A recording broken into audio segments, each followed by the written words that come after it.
Magandang gabi mga kapano! Yo, what's up? At nandito na naman tayo para sa isang makabuluhang proyekto. Hindi ka makakapaniwala dito mga kapanot dahil ito ay gawa lamang sa isang PVC pipe. Kaya panoorin natin to mga kapanot, marahil tiyak dito ay mamamangha ka. Simpleng idea mga kapanot, kaya pwede nyo po itong gayahin. Kaya wag na natin itong patagalin mga kapanot, simulan na natin to. Let's go! Gumamit lamang siya rito ng PVC pipe mga kapanot na 5 inches ang sukat. At ito po ay pinutol niya sa gitna at pinainitan upang nang sa ganun, ito po ay madali niyang mailapat. Gamit ang marmol, ginamit niya ito para pandagan. O diba? Tapos pinainitan niya ulit ang kabilang dulo. At dinaganan niya po ulit ito. Sa ganung paraan ay madali niya po itong naipantay. O diba? Ang husay.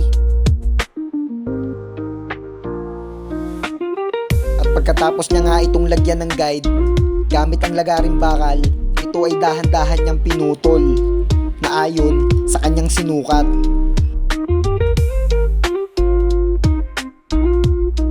At kumuha siya rito na isang bagay at ito ang gagamitin niya para magsilbing makina.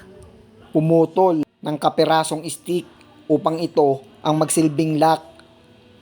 Tama nga naman mga kapanot, upang hindi po ito gumalaw, kaya dinikitan niya ito. Mabangis to mga kapanot. Panoorin lang natin hanggang dulo, hanggang matapos tong video na to. Siguradong mamamangha ka sa kalalabasan kung paano niya ito ginawa. Napakalupit ng isip ng tao talaga mga kapanot.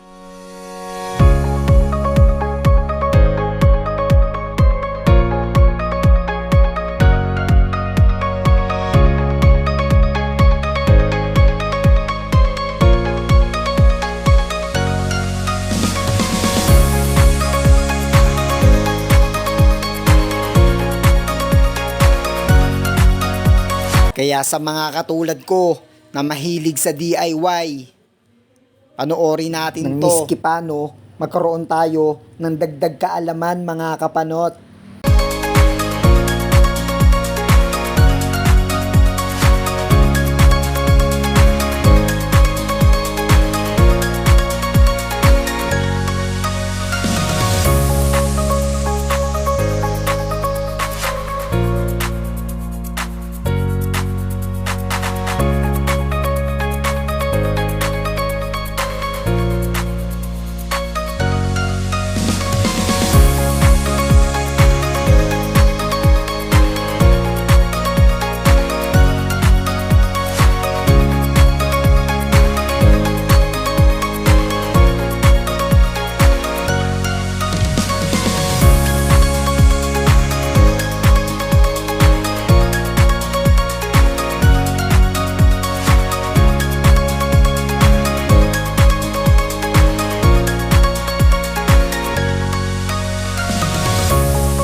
Lupit mga kapanot, napansin niyo yun?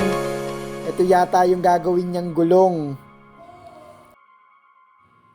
Gumamit na siya ng liha dito mga kapanot.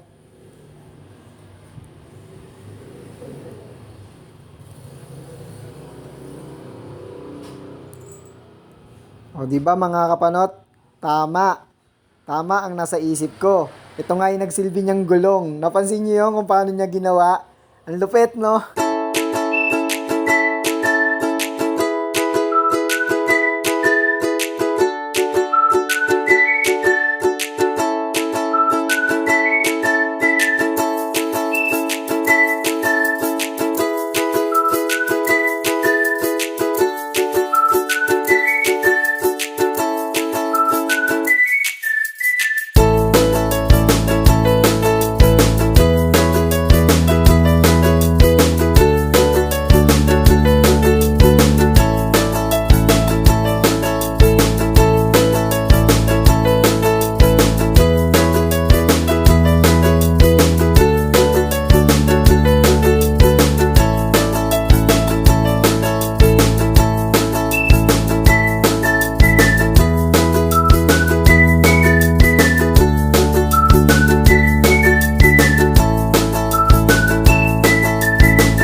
Nakita nyo mga kapanot, sa ganung paraan ay napaikot niya ang gulong.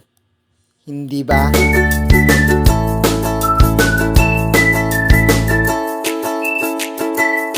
At ang malupit pa dito mga kapanot, rechargeable.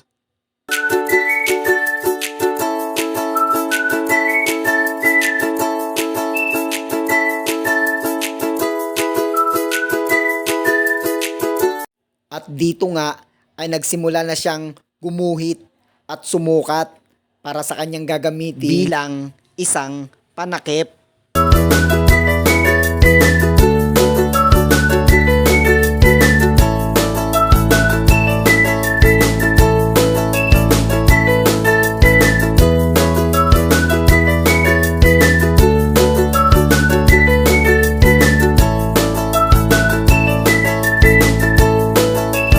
Nilagyan niya nga ito ng bumbilyang maliit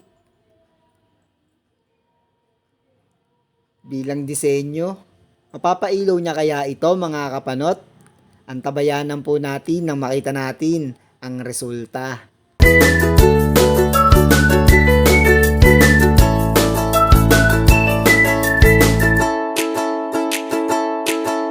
Ayun oh, nakita niyo yon?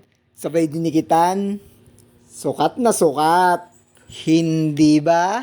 Kaya sa mga interesado at sa mga gusto pa makapanood ng ganitong klaseng video, ano pa hinihintay nyo?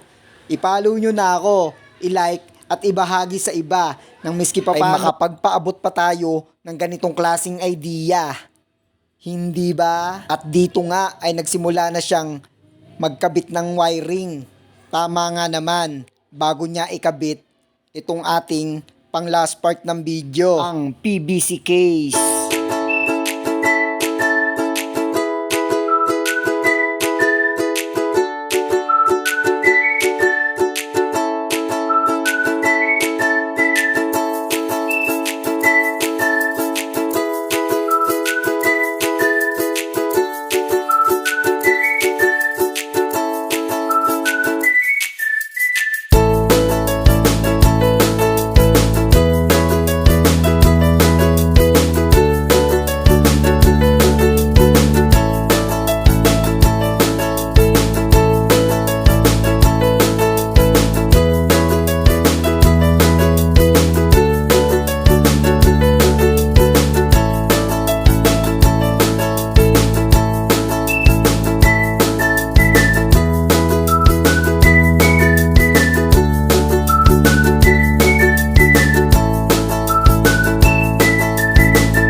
Oh, heto na mga kapanot.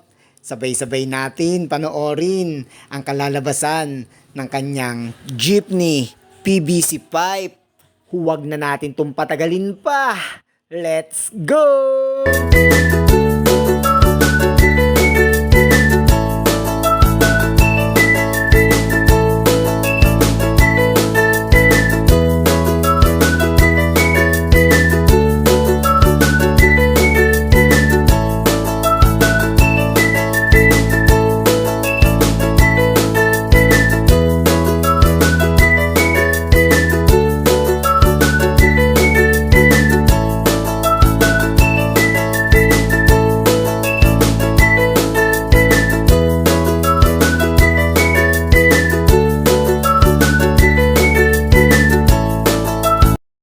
O ha, 'di ba? Nakita nyo naman ang kinalabasan ng 10 minuto yung sinayang para lang mapanood.